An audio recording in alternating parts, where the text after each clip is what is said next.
भाई वही जो बात हमने पढ़ रखी ना, उन्हीं को घुमा फिरा के एक दूसरे तरह से देखेंगे उनको, कुछ नया नहीं है।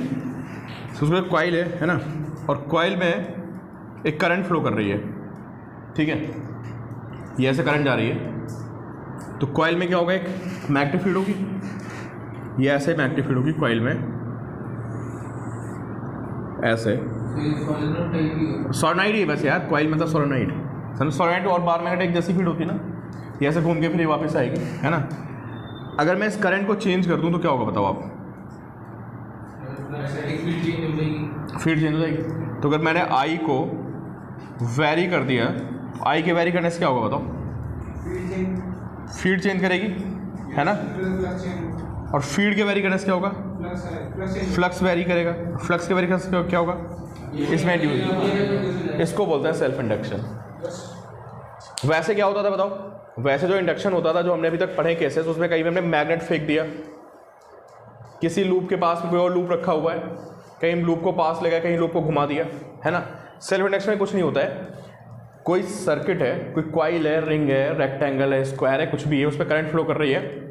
अगर आप उसी करंट को चेंज करोगे तो करंट के चेंज करने पे क्या होगा? मैग्नेटिक फील्ड चेंज करेगी, मैग्नेटिक फील्ड के चेंज करने पे फ्लक्स चेंज करेगा, और फ्लक्स के चेंज करने पे वहाँ पे क्या आ जाएगा? ईएमएफ आ जाएगा।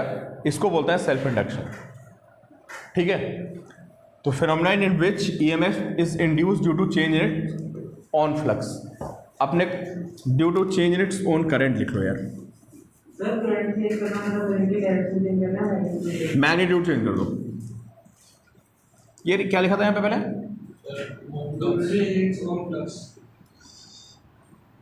ऑन करंट लिख लो हम ना, अपनी करंट के चेंज होने से उसमें, उसको हम क्या बोलते हैं? Self induction. अब कोई भी सर्किट ले लो आप, एक रिंग ले लिया आपने, कॉइल ले ली, कुछ भी ले लो, आपने करंट चेंज किया उसमें तो मैग्नेटिक फील्ड चेंज करेगी, मैग्नेटिक फील्ड चेंज करेगी तो उसमें फ्लक्स चेंज करेगा, और फ्लक्स चेंज करेगा तो उसमें हमेशा क्या आएगा? ये मैं इसको बताया सेल्फ इंडक्शन। इंडक्शन तो समझते हो आप ना, है ना।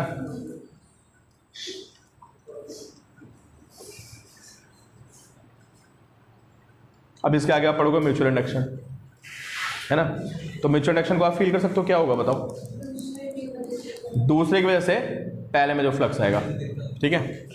देखो भाई, ये हो गया हमारा सेल्फ इंडक्शन, ईएमएफ आ गया। और ये ईएमएफ क्या करेगा बताओ? ये करंट के चेंज होने का क्या करेगा? अपोज होगा, अपोज करेगा ना। देखो भाई एक चीज और देखो आप,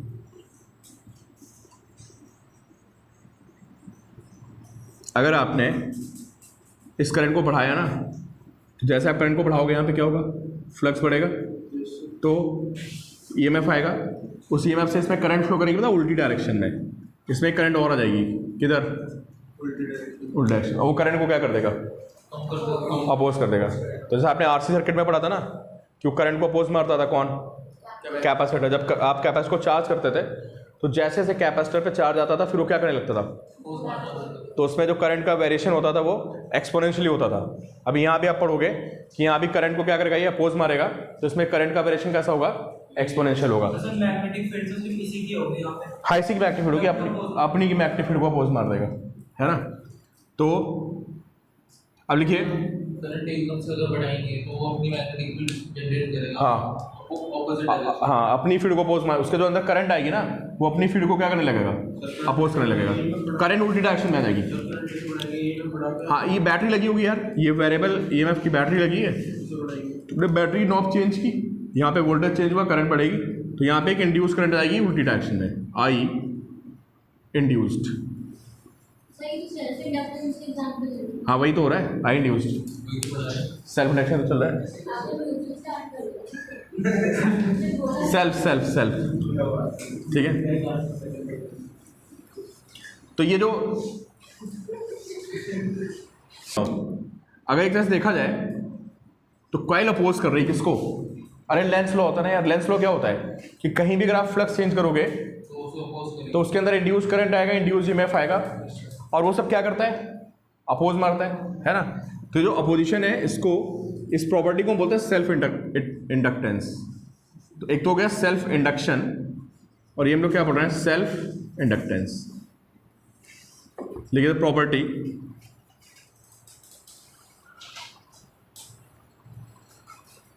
due to which the property due to which a circuit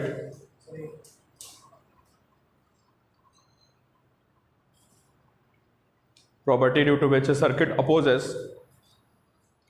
opposes change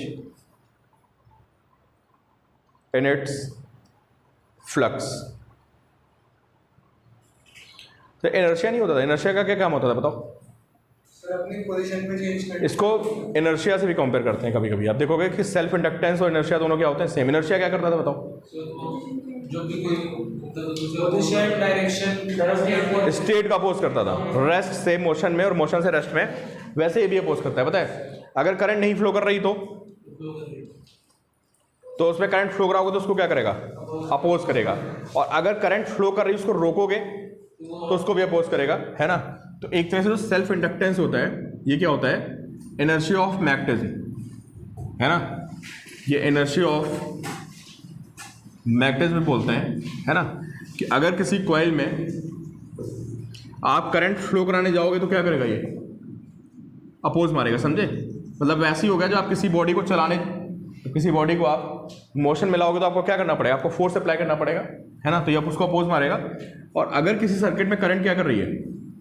current already flow कर रही है, उसको आप रोकना चाहोगे, अगर आप आई को क्या करोगे? डिक्रीज करोगे तो उसको भी क्या करेगा? ये और ये लेंस लॉ से अपोज करेगा। आपको पता है लेंस लॉ, वो तो नॉर्मल आपने पढ़ी रखा है ना कि किसी भी सर्किट में जब आप फ्लक्स को चेंज करते हो तो इंड्यूस करंट क्या करता है? उसका अपोज करता है, ठीक है? तो बेसिकली लेंस लॉ से ये क्या आ गया? Self inductance. समझ गया? इनर्शिया क्यों बोला? समझ गया ना? क्यों बोला इनर्शिया? क्योंकि किसको अपोज कर रहा है? लिख लेना, it opposes change in it's flux, है ना? अच्छा, ये तो लिख ही लिया आपने।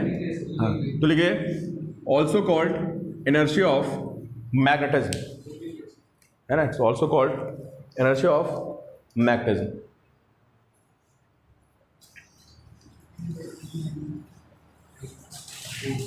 भाई कैसे मेजर करते हैं सेल्फ इंडक्टेंस को? ये बताओ आप,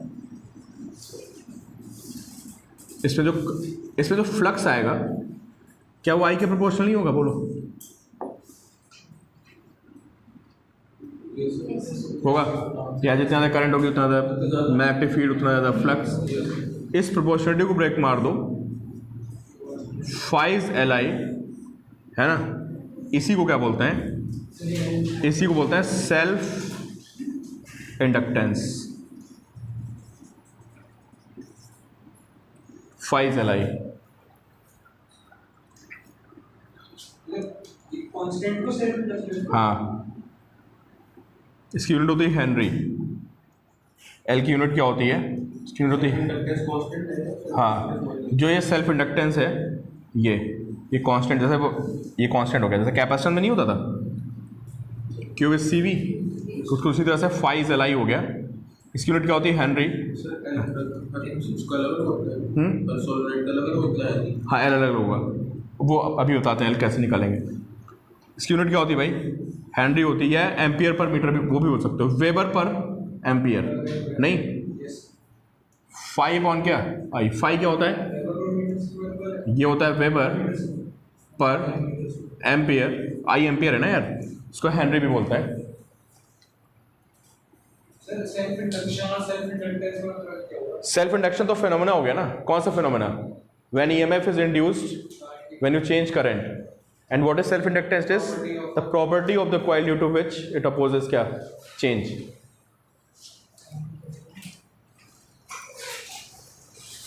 एल हेनरी आ गया, क्लियर? अब आगे देखो भाई, किस पे डिपेंड करता था बताओ आप?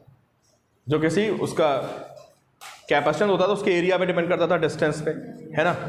तो वो मैंने आपको बोला था कि जो कैपेसिटेंस होता है वो होता है शेप पैरामीटर। बोला था ना कि उसका जो शेप होता है कि उसमें डिस्टेंस कितनी, एरिया कितना है।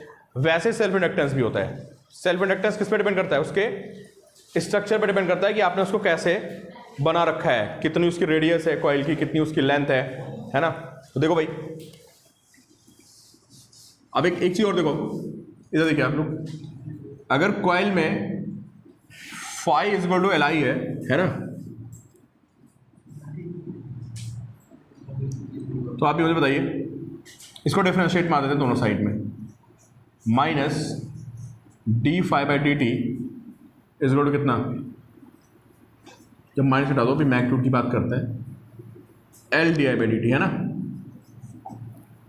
अब ये बताओ मुझे d phi by d t कितना होगा, ये ई एम एफ होगा ना, तो ई एम एफ कितना हो गया, L d I by d T. तो यहाँ से बताइए एल कितना आएगा, क्यों भाई, एल आएगा। अब यहाँ से अब इसको आप डिफाइन करो तो आपको और बेटर समझ में आएगा कि सेल्फ इंडक्शन होता है क्या। देखो यहाँ से इसके डेफिनेशन में आने की कोशिश करो आप। कभी कभी ना एग्जैक्टली समझ नहीं आता है, जब उसकी क्वांटिटेटिवली डेफिनेशन बनाते हैं ना समझ आता है। बताओ भाई क्या होगा, अगर किसी सर्किट में इधर देखो D I by d T को 1 कर दें, है ना, तो जो इंड्यूस्ड ई एम एफ आएगा वो सेल्फ इंडक्शन के इक्वल होगा। क्या बात समझ में आ रही है, क्यों भाई, अगर मैं D I by d T को यहाँ पे 1 पुट कर दूं, अब आपको यहाँ से फील करना है कि सेल्फ इंडक्टेंस बेसिकली होता क्या है। अगर मैं D I by d T को 1 पुट कर दूं 1 एम्पियर पर सेकेंड, समझे आप, मतलब उस सर्किट में जो rate of change of current है उसको मैं 1 कर दूं, तो बताओ एल किसके इक्वल हो जाएगा। अब यहाँ से डेफिनेशन क्या बन रही बताओ कि what is self inductance, it is the induced EMF in the circuit when rate of change of current is 1 ampere per second. ये लिखो तो आपको ज़्यादा फील आएगी कि बेसिकली है क्या ये। हाँ लिखिए, सेल्फ इंडक्शन नहीं, इंडक्शन नहीं यार, self inductance is the induced EMF in A coil is the induced EMF in a coil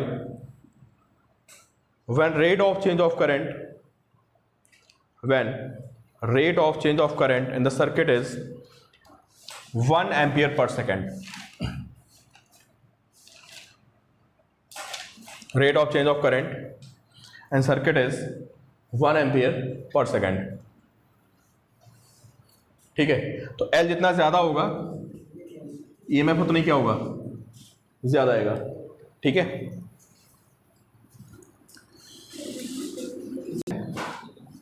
अभी क्वेश्चन का आप आंसर देना मुझे। देखो ये एनसीईआरटी में ऐसे क्वेश्चन हो जेईई वगैरह भाई पूछ लेता है ना। देखो भाई लिखिए आप, हाँ एयरक्राफ्ट तो उसी में होगी, किसमें, अरे उसमें इससे पहले वाले चैप्टर में यार, एयरक्राफ्ट मूव कर रहा है उसमें कितना पोटेंशियल डिफरेंस आएगा, मोशनल ईएमएफ, वो बैक साइड में होंगी, एक साइड में, वो आएंगे डाउट्स बता दूंगा। कुछ नहीं होता भाई, मैं तुमको बता दूँ, समझे। उसमें कुछ प्रॉब्लम्स एयरक्राफ्ट की प्रॉब्लम्स होती हैं, एनसीईआरटी में दी हुई हैं, है ना, और तुमको कहीं ना कहीं संगीत में मिलेंगी। कि एयरक्राफ्ट जा रहा है, मान लो ऐसे, देखो आप समझ लो भाई, एयरक्राफ्ट प्रॉब्लम में क्या होता है, इलेक्ट्रिक फील्ड, मैग्नेटिक फील्ड कहाँ से कहाँ होती है अर्थ की, सुन लो भाई सत्यम, अर्थ की मैग्नेटिक फील्ड कहाँ से कहाँ होती है, साउथ से, मतलब ज्योग्राफिकल साउथ से। अगर कुछ नहीं मेंशन होता तो हम क्या मान लेते हैं, साउथ टू नॉर्थ। अगर आपको कुछ एंगल वैंगल नहीं दे रखा है तो नॉर्मली मैग्नेटिक फील्ड कहाँ होती है, साउथ टू नॉर्थ, है ना। ऐसी प्रॉब्लम्स आपको मिलेगी। और एक एयरक्राफ्ट जा रहा होगा ऐसे साउथ टू नॉर्थ,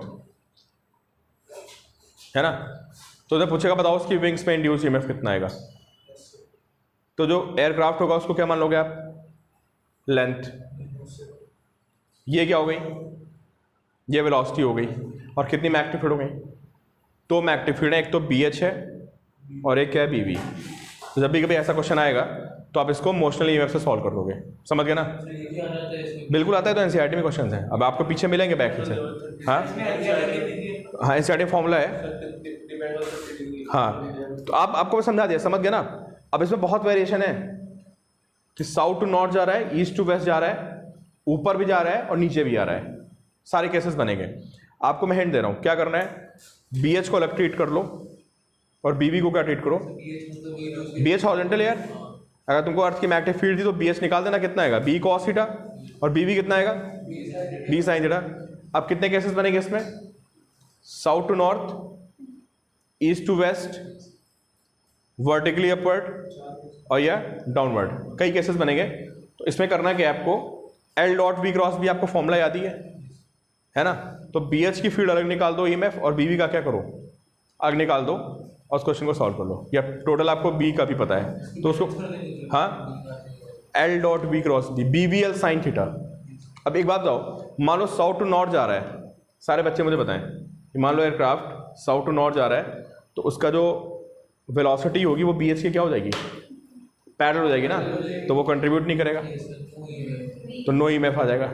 अब मान लो ईस्ट टू वेस्ट जा रहा है, BV तो ऊपर, अच्छा BV का इफेक्ट तो रहेगा, BV का इफेक्ट क्या आएगा बताओ, चारों केस में एक जीरो हो जाएगी। तो VV को अलग देख लो आप, है ना, किसका इफेक्ट आएगा, सिर्फ और सिर्फ VV का आएगा, समझ गए ना। तो एयरक्राफ्ट की प्रॉब्लम NCERT में भी है, JEE में आती हैं, और सिंगेज में शायद कहीं ना कहीं पीछे दी होंगी, तो आपके डाउट्स आएंगे, मैं बता दूंगा, उसमें होगी जरूर प्रॉब्लम एयरक्राफ्ट वाली। और ट्रेन की एक्सेल की भी आती है कि ट्रेन जा रही है east to west, north to south, इन सारे, और ट्रेन में वो होता है ना एक्सेल होता है ना पहिया, उसके बीच में कितना EMF आएगा, तो सारी प्रॉब्लम ऐसे करना है आपको। अभी आपने क्या बताया था, सेल्फ इंडक्टेंस एक्सपेरिमेंट करना है। अभी बताते हैं एक सेकंड। हाँ।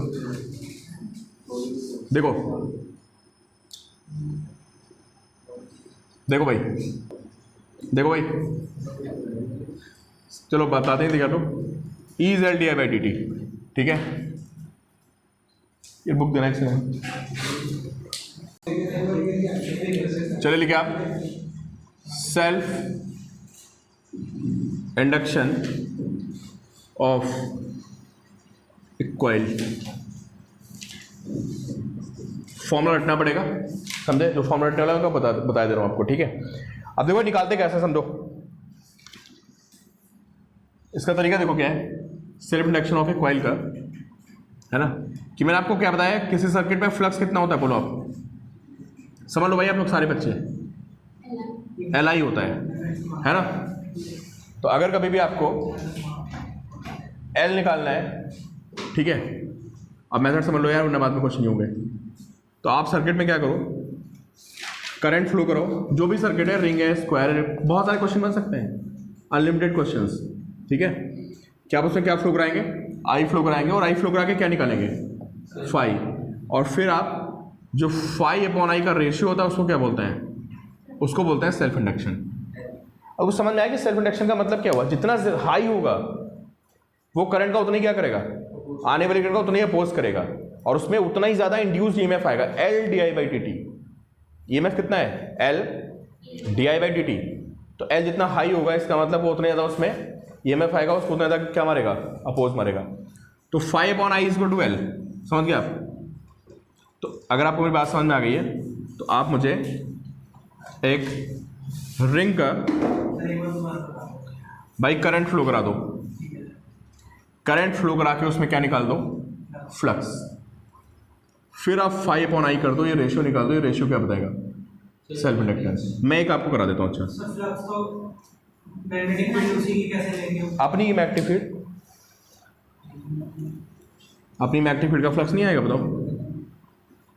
मैं आपको करा रहा हूँ, मैं आपको एक केस करा रहा हूँ, देखो, self induction of a ring, देखिए भाई, अरे बातें नहीं करो आप, देखो ये रिंग है,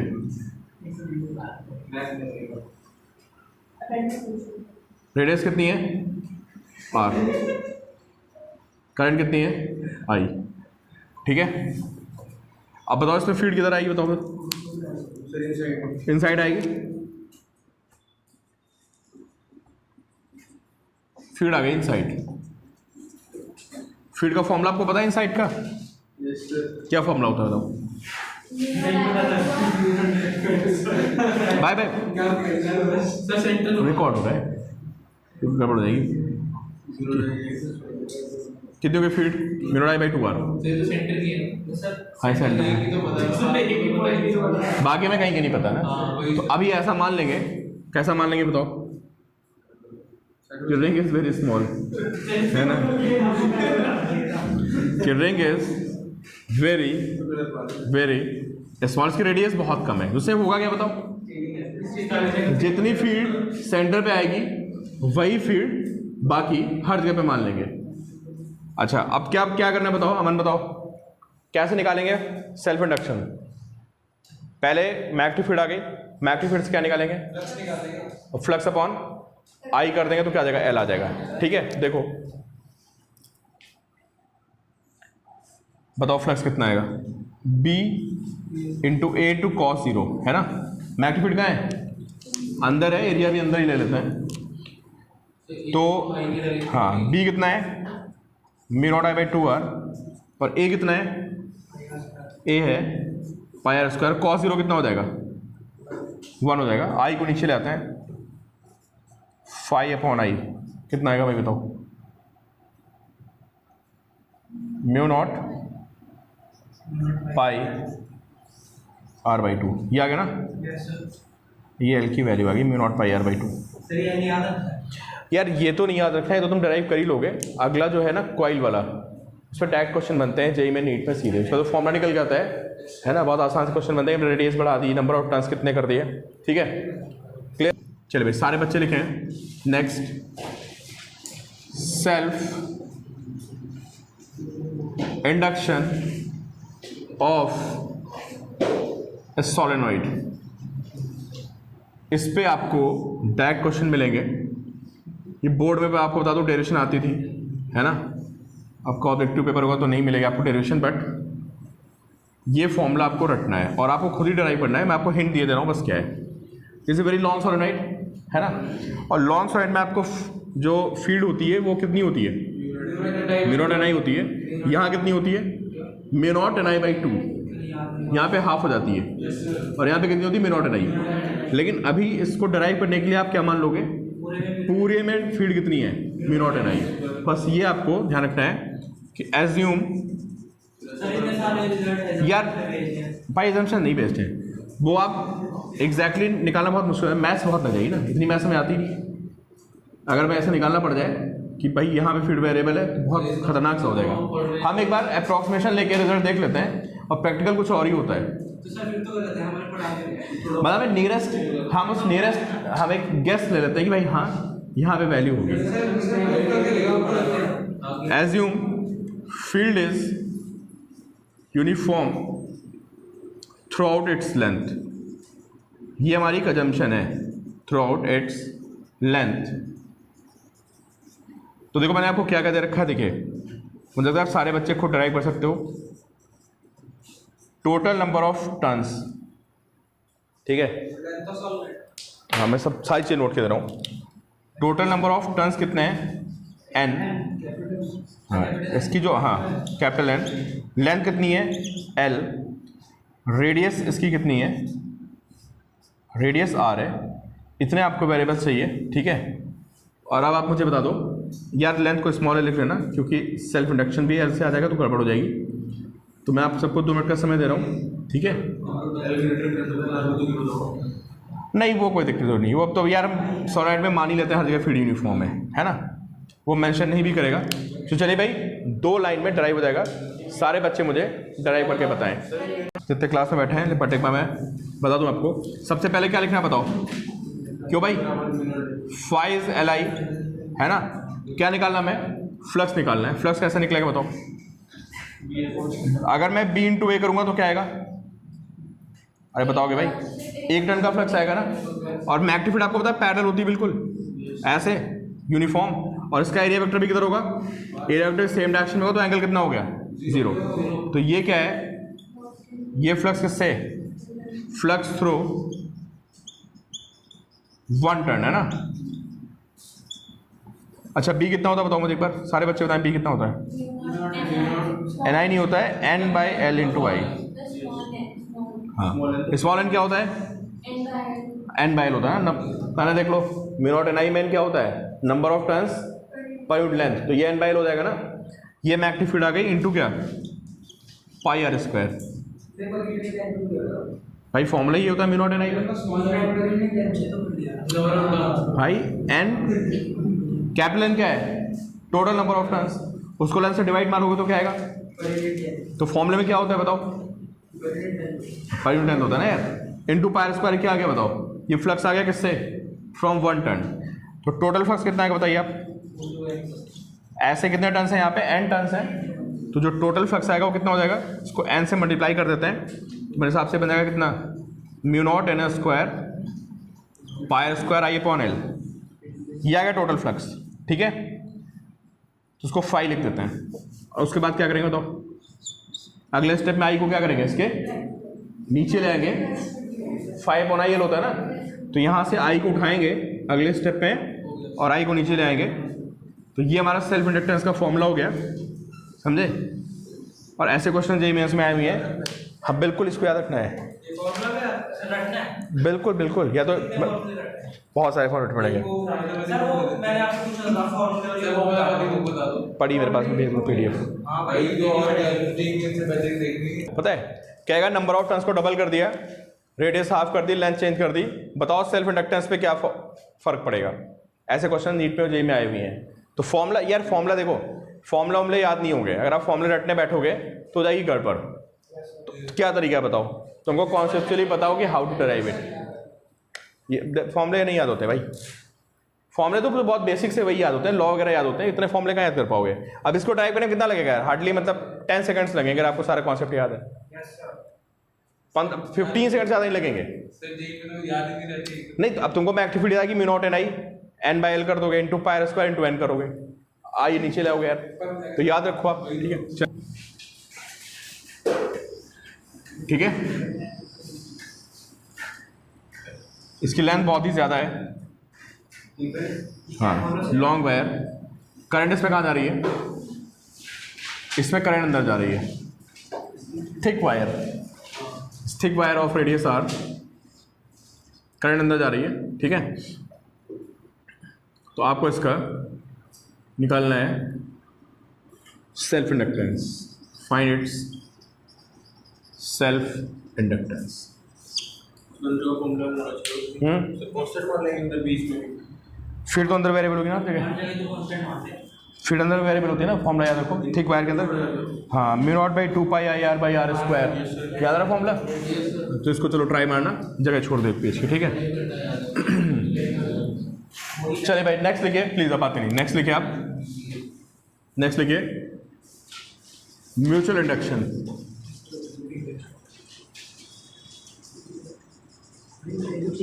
नेक्स्ट लिखिए आप म्यूचुअल इंडक्शन। चलो भाई बातें नहीं, आप लोग देखते रहिए, मार्केट में चल रहा है म्यूचुअल इंडक्शन।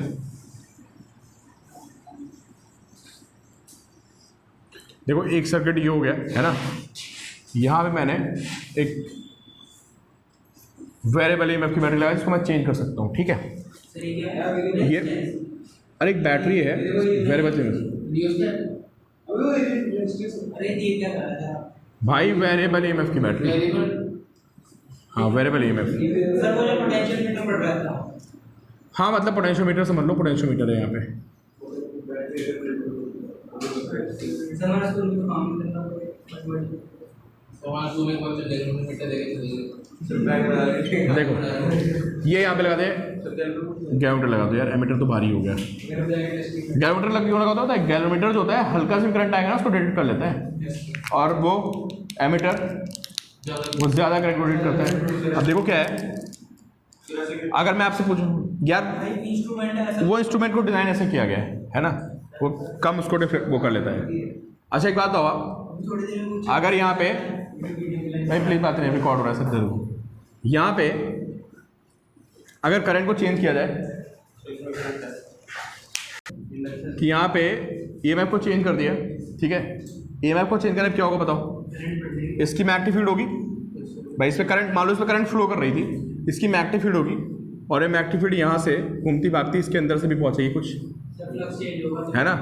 तो ये मैग्नेटिक फील्ड यहाँ भी, उसका इफेक्ट आप यहाँ तक फील कर सकते हो, ठीक है, ऐसे निकलेगी फील्ड चारों तरफ। अब क्या हो रहा है यार कि अगर आप इसमें करंट चेंज करते हो यहाँ पे, तो अगर आप यहाँ पे करंट चेंज करेंगे तो यहाँ पे जाके क्या चेंज आएगा बताओ। तो आपने आई किस में वेरी किया, आई को आपने वेरी कर दिया किस में, फर्स्ट सर्किट में, उससे क्या होगा बताओ, फ्लक्स वेरी करेगा किस में, सेकंड सर्किट में। क्या होगा बताओ इसमें, गैल्वेनोमीटर में क्या होगा, डिफ्लेक्शन आ जाएगा। तो तुम यहाँ कोई बैटरी नहीं लगी है, तुम यहाँ पे जरा सा भी ईएमएफ चेंज करोगे, करंट चेंज करोगे, तो यहाँ पे क्या आएगा, यहाँ पे इंड्यूस ईएमएफ आ जाएगा। सर पहले वाले में तो आएगा, पहले वाले में भी आएगा, वो तो सेल्फ इंडक्शन होगा यार। इसमें क्या होगा, तो इसको बोलते हैं म्यूचुअल इंडक्शन। तो हमेशा म्यूचुअल इंडक्शन जब करेंगे उसमें सेल्फ तो आएगा ही आएगा। सेल्फ तो सब में आएगा यार, अपने अंदर सेल्फ तो आना ही आना है ना सब में। स्कूल में एग्जांपल दे रहे थे, अगर तुम स्कूल खुद आ रहे हो तो सेल्फ इंडक्शन, अगर किसी और को देख के आते तो म्यूचुअल इंडक्शन। सही बोल रहे हो, ठीक है, हाँ वही वे सही बोल रहे हैं, सेल्फ इंडक्शन म्यूचुअल इंडक्शन। अब देखिए म्यूचुअल इंडक्शन क्या होता है, लिखिए it is the phenomenon, self induction is the phenomenon in which, mutual induction is the phenomena in which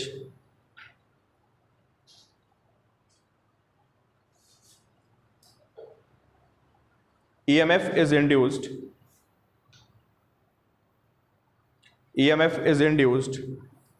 in a circuit. EMF is induced in a circuit due to change in the current, due to change in current in a nearby circuit.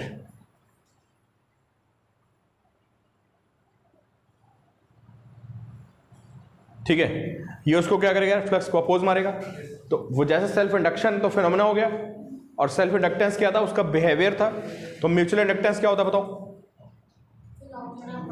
Mutual inductance क्या होगा, property जिसकी वजह से क्या करेगा, ये oppose मारेगा। तो लिखिए mutual inductance is the property, लिखिए भाई mutual inductance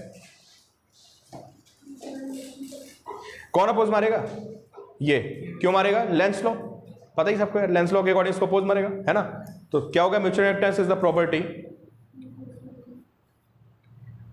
due to which a circuit opposes change in its flux। दोनों बातें एक ही यार, समझे, opposes change in its flux due to change in current in a nearby circuit। बस दोनों definition almost एक जैसी, उसको हमने फिनोमेना को क्या बोल दिया, सेल्फ इंडक्शन बोल दिया, और जो अपोज कर रहा है उसकी टेंडेंसी को हमने क्या बोल दिया, म्यूचुअल इंडक्टेंस, है ना। और ये भी कि इनर्शिया की तरह हो गया, ठीक है। अच्छा आप देखो भाई, इधर देखो सारे बच्चे, इधर देखें, ये बताओ जो सेकंड वाले से फ्लक्स है φ2, है ना, किस पे डिपेंड कर रहा है, वो डिपेंड कर रहा है I1 पे, है ना। और ये अभी तुम देखो म्यूचुअल इंडक्टेंस किन किन बातों पर डिपेंड करेगा, जरा मुझे गेस करके बताओ। अगर मैं अभी आपसे ऐसा क्वेश्चन पूछ लूँ कि म्यूचुअल इंडक्टेंस किन किन बातों पर डिपेंड करेगा, तो बताओ। इनमें डिस्टेंस कितनी है, इसमें नंबर ऑफ टर्न्स कितने हैं, इसमें नंबर ऑफ टर्न्स कितने हैं, इसका एरिया कितना है, 10 बातों में डिपेंड करता है। ये लेंथ कितनी है, 10 फैक्टर हो गया, मतलब 10 नहीं है, ऐसे मैं बोल रहा हूँ, ठीक है। 2-3 वेरिएबल तो इसमें हो गए और 2-3 वेरिएबल्स इसमें हो गए। तो φ2 एग्जैक्टली प्रोपोर्शनल टू क्या, I1, हाँ I1 इसका फ्लक्स इसका। तो इसमें जो फ्लक्स चेंज होगा वो किसकी वजह से होगा, I1 की वजह से। प्रोपोर्शनली ब्रेक मारेंगे तो क्या है बताइए, φ2 इज MI1, ठीक है। सब वही है बिल्कुल, हाँ यार वो सब जब डिराइव करेंगे तो उसमें M उसी चीज़ को तो बता रहे हैं, M बता क्या रहा है, जो बाकी फैक्टर्स उनमें आपस में रिलेशन क्या होगा, है ना। मेन फैक्टर इसमें डिस्टेंस का होता है, नंबर ऑफ टर्न्स का होता है। वो जितना दूर रखोगे उसमें क्या होगा, उतना ही कम वो इफेक्ट आएगा, ठीक है। तो M is φ2 by I1, unit क्या बनेगी भाई, इसकी यूनिट भी वही बनेगी, हेनरी, ठीक है। अब एक काम करिए, हाँ इसको डिफ्रेंशिएट मारिए दोनों साइड में। जब इसको डिफ्रेंशिएट मारेंगे तो कितना आएगा बताइए, डिफ्रेंशिएट मारने पे आएगा d(φ2 by dt is equal to m di1 by dt। यहाँ जो m आएगा वो कितना आएगा, वो आएगा d, इसको EMF लिख सकते हैं ना, इसको हम क्या लिख सकते हैं, इसको EMF लिख सकते हैं। तो EMF कितना हो गया, m di1 बाई dt। तो यहाँ से m कितना आ गया बताइए, e by di1 by dt। तो यहाँ से इसको डिफाइन करो, क्या होगा बताओ, अर्चित बोलो इसकी डेफिनेशन क्या बनेगी यहाँ से, Then it is the EMF produced when 1 ampere of current is flowing in first circuit. हाँ सही बोला. When rate of current is rate of change of current in first circuit is 1 ampere per second. Note कर लो भाई इसको. हाँ कि mutual inductance is the induced EMF in a circuit. Mutual inductance is the induced EMF in a circuit when rate of change of current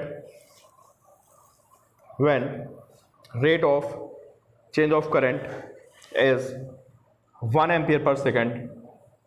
When rate of change of current is 1 ampere per second in nearby circuit. टेंस जितने आपने उसमें questions किए थे ना, किसमें,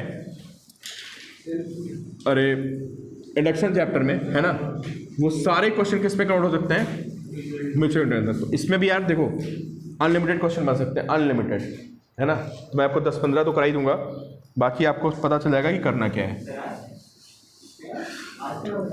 नहीं तो डरो मत, आज नहीं कराऊंगा मैं, ठीक है. तो लिखिए आप म्यूचुअल इंडक्शन. पहले तो मैं आपको एनसीईआरटी वाले करा देता हूँ जिन पे क्वेश्चन सबसे ज़्यादा आते हैं, ठीक है. जेई वाले फिर कल आपको सारे एडवांस वाले उस तरह के बता दूंगा म्यूचुअल इंडक्शन, ठीक है.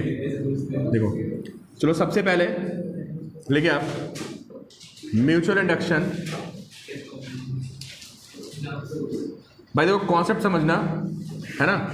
क्वेश्चंस इसमें आपको आइडिया लगी गया होगा कि क्यों इनफाइनाइट क्वेश्चंस बन सकते हैं. इसलिए बन सकते हैं क्योंकि बहुत सारे आपने मैग्नेटिक फील्ड के फॉर्मूले पढ़े है ना.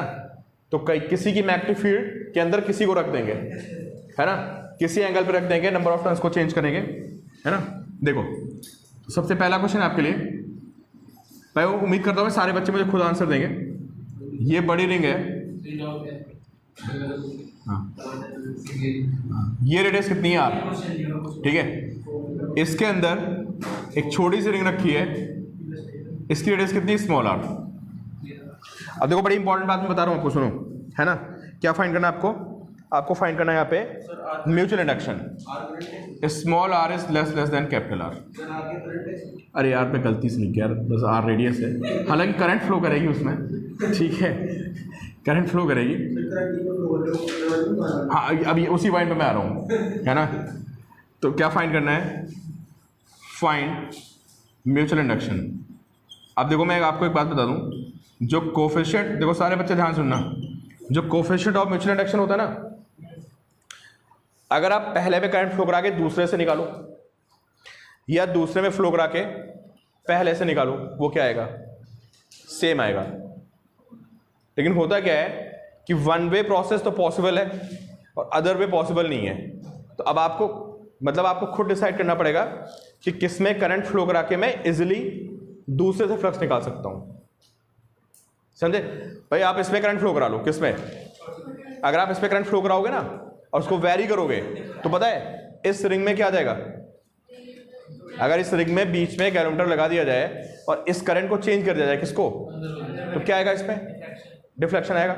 सिमिलरली अगर मैं इसमें करंट फ्लो करा के इसके वायर के बीच में क्या लगा दूं, कैलोमीटर, तो वहां भी डिफ्लेक्शन आएगा.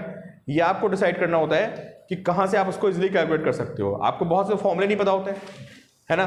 तो अब आप सोचो किसमें करंट फ्लो कराने में फायदा है, बताओ. बाहर वाले में, बिल्कुल. तो बाहर वाले में करंट फ्लो करा देते हैं और ये रिंग कहाँ रखी है, सेंटर पे रखी है. तो हम एज्यूम कर लेंगे कि इसके हर पॉइंट पे फील्ड क्या है, सेम है. समझे. तो एक मैं आपको कराया दे रहा हूं, देखो. हाँ चलो पहले बताओ फील्ड कितनी आएगी. फील्ड आएगी μ0I/2r, किसकी, सेंटर पे है ना. तो ये आपको खुद सोचना और समझ गया ना, दोनों सेम होते हैं. अगर मैं मैथमेटिकली किसी तरह से इसमें करंट फ्लो करा के इससे निकालूंगा तो वो भी क्या आएगा, सेम आएगा. ठीक है. तो ऐसे लिख लेना यार, इस लाइन को कहीं लिख लो, M12 = M21. इसका मतलब क्या हुआ, जितना 1 का 2 की वजह से होगा उतना ही 2 का 1 की वजह से होगा. तो भाई फ्लक्स कितना आएगा बताओ, कितना आएगा, BA और कॉस कितना, कॉस 0 आएगा. 0 वाला तो आपको कॉस सबको समझ आ रहा होगा कि मैग्नेटिक फील्ड कहाँ होगी, इनसाइड या आउटसाइड होगी, रिएक्टर में इनसाइड या आउटसाइड होगा। तो what is B, this is mu naught I by 2r and what is A, छोटी रिंग का रेडियस लेंगे आप पाई आर स्क्वायर। ये फ्लक्स आ गया, किससे आया फ्लक्स, 2 से आया है। ये कौन सा सर्किट है, सेकंड। ये कौन सा है, पहला। करंट किसकी आएगी, I1 की। फिर क्या करेंगे आप यहाँ पे phi 2 बाई I1 कर देंगे, तो मेरे हिसाब से कितना आएगा ये, mu naught pi r square by 2r। ठीक है।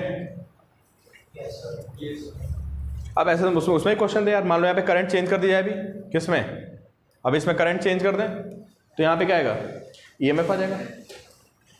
ठीक है। और अगला वाला भी एनसीईआरटी में, this is very very important. आपको पता है एनसीईआरटी जो कॉन्सेप्ट दिया होता है वो जेईई में पूछ लेता है, तो सारे बच्चे अपने आप ड्राइव करेंगे। और ये बोर्ड का बहुत ही फेवरेट क्वेश्चन होता है, तो आप इससे क्वेश्चन एक्सपेक्ट कर सकते हो कि आपको बोर्ड में भी मिलेगा, ऑब्जेक्टिव मिलेगा। ये एक सोलेनॉइड के अंदर दूसरी सोलेनॉइड है, ठीक है। नंबर ऑफ टर्न्स, समझ में आ रहा है आपको यार। अगर मैं बाहर वाली सोलेनॉइड में अचानक से करंट चेंज कर दूं तो क्या होगा बताओ, अंदर वाले से क्या चेंज करेगा, फ्लक्स चेंज करेगा, उसमें ईएमएफ आएगा। या अंदर वाले में चेंज कर दूं तो, ठीक है। तो number of turns in outer coil, जो मैं सारी चीज़ लिख रहा हूँ आप अपने आप फॉर्म में ड्राइव करेंगे। ये N1 है, ठीक है। And number of turns in inner coil, ये कितने हैं, N2, ठीक है। Length of outer coil is L1 and length of inner coil is L2, ठीक है। Radius of outer coil is R1 and radius of inner coil is R2। ये सब बातें आपको पता है, R1 R2 को दे दिए मैंने, है ना। और आपको क्या निकालना है, म्यूचुअल इंडक्शन। तो सारे बच्चे ट्राई करें, लगता है सारे आंसर निकाल सकते हो आप। बोला नहीं भाई, देखो क्या गया भाई, बताओ एक बार सारे बच्चे। क्यों अर्चित क्या किया बताओ। सबसे पहले क्या निकाला, मैग्नेटिक फील्ड। तो मैग्नेटिक फील्ड कितनी है बताओ, कहाँ पे, किस पे करंट फ्लो कराई, बाहर वाले में करंट फ्लो करा दी और अंदर वाले से क्या निकाल दी, फील्ड। तो बताओ फील्ड कितनी आएगी, mu naught n I. N क्या होता है, number of turns per unit length. ये आ गई हमारी क्या, मैग्नेटिक फील्ड, ठीक है। फ्लक्स किससे निकालोगे आप, अंदर वाले से निकालोगे। अंदर वाले में कितने टर्न्स हैं, N2 टर्न्स हैं। एक से कितना फ्लक्स आएगा बताओ, B1 × A2, ये आएगा ना। तो N2 नंबर ऑफ टर्न्स हो गए। B1 की वैल्यू कितनी है, mu naught N1 by L1 I1, और इसका एरिया कितना आएगा बताओ, पाई। ये टोटल फ्लक्स आ गया। I1 को नीचे ले आते हैं, इसको phi 2 ले जाते हैं। तो phi 2 बाई I1 की वैल्यू कितनी आ जाएगी, म्यू नॉट N1 N2 पाई R2 स्क्वायर अपॉन क्या, L1। जेई में डायरेक्ट क्वेश्चन फॉर्मूला बेस्ड आए हुए हैं, मैं स्टार लगा दे रहा हूँ, तो आप इसकी ड्यूरेशन बिल्कुल भी भूलना नहीं। ऐसे तो क्वेश्चन आया पता कि दोनों की रेडियस, मैं आपको बता दूँ कैसा क्वेश्चन आया है। दोनों की रेडियस डबल कर दी, दोनों की लेंथ डबल कर दी, नंबर ऑफ टर्न्स में कुछ रेशियो दे दिया और पूछा बताओ उसके म्यूचुअल इंडक्टेंस पे क्या फ़र्क पड़ेगा। तो मैं आपको बता दूं यार, इसमें भी एक एक्सरसाइज आपकी निपट गई है।